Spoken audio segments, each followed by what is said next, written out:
It's Valentine's Day.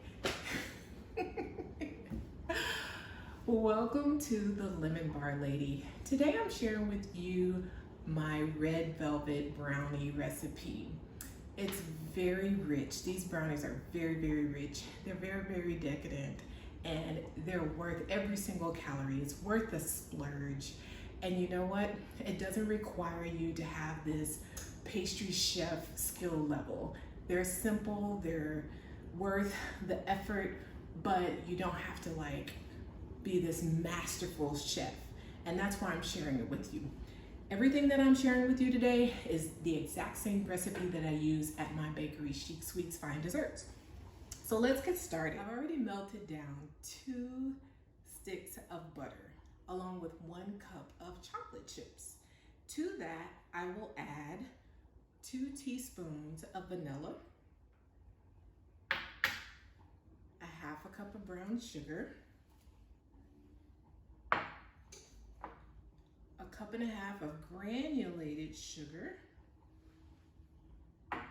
and I'm just gonna use a wooden spoon to blend these together.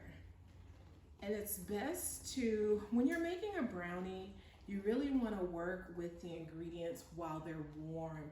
That creates that sheen on top, and it also gives you that kind of that crackle crust that brownies are known for. So try to work with your ingredients while the butter in particular and the chocolate are warm, because that's going to yield that crackly crust that brownies are known for. So we're going to blend these together with our wooden spoon.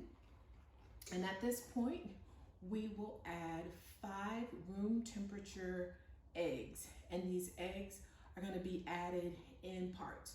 3 eggs, we'll whisk them together, and then we'll add 2 more eggs after that. So we've added 3 room temperature eggs. We're going to use our whisk just to incorporate those eggs together. And you want to make sure that you whisk them well, because if you don't, then your end product will have like this kind of this interesting film running through it, and that's just the egg whites that have not been whisked properly.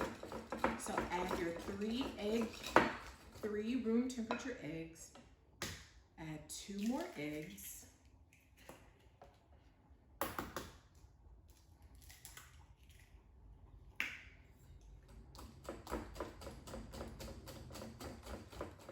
at this point, I'll add 2 teaspoons of red food gel. We're gonna add 2 teaspoons of red gel color to our red velvet brownies. And one more time, we'll go ahead and whisk. And you'll see it starts to take shape at this point.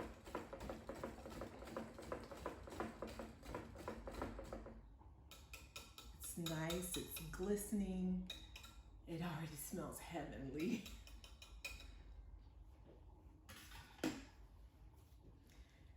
I'm gonna set this aside. We're now gonna add 2 tablespoons of cocoa, Dutch processed cocoa, to our all-purpose flour. We'll add a teaspoon of salt, as well as instant espresso.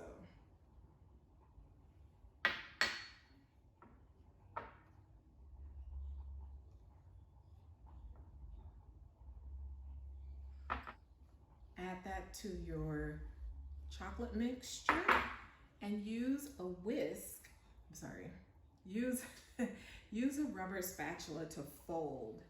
And folding, the technique is not very difficult at all. Basically what you do is you take your rubber spatula, you place it in the center of the bowl, you scoop underneath the bowl, and you twist your wrist to bring those ingredients up and forward. And you just turn the bowl, fold, and this slowly incorporates the dry ingredients into the wet ingredients without deflating the recipe.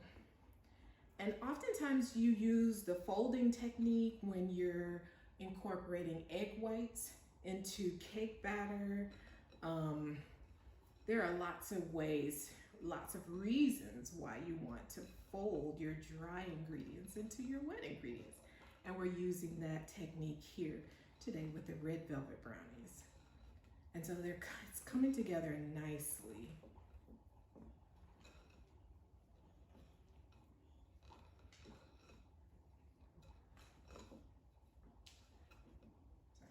I've lined a quarter sheet pan with parchment paper. We're just gonna take the brownie mix and just slowly pour it into our parchment lined pan. Make sure that you get all of it into the pan, because if you leave a little bit in there, that can actually affect the recipe. Make sure that you push the ingredients into all corners. Try to get it as even as possible.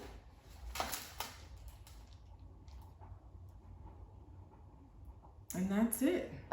We're gonna put it into the oven at 350 degrees for 30 minutes. While our brownies are in the oven, we'll get started on the frosting.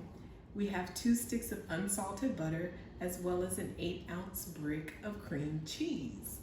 We're gonna add 2 teaspoons of pure vanilla to the frosting. We'll go ahead and get that all incorporated together.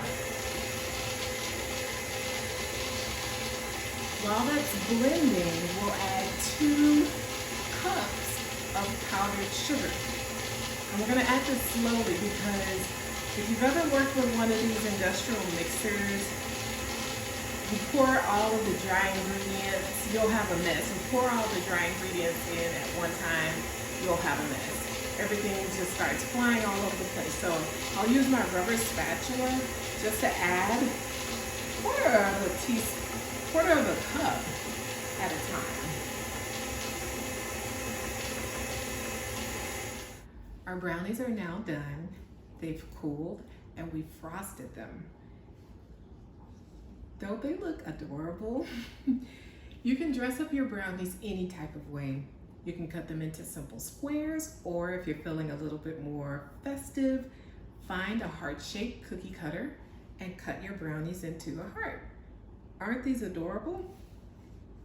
One final tip, just to dress up your brownies, you can go to your local bakery supply and pick up these edible heart-shaped confetti and just dress up your brownies. You can just sprinkle them in any type of fashion that you prefer.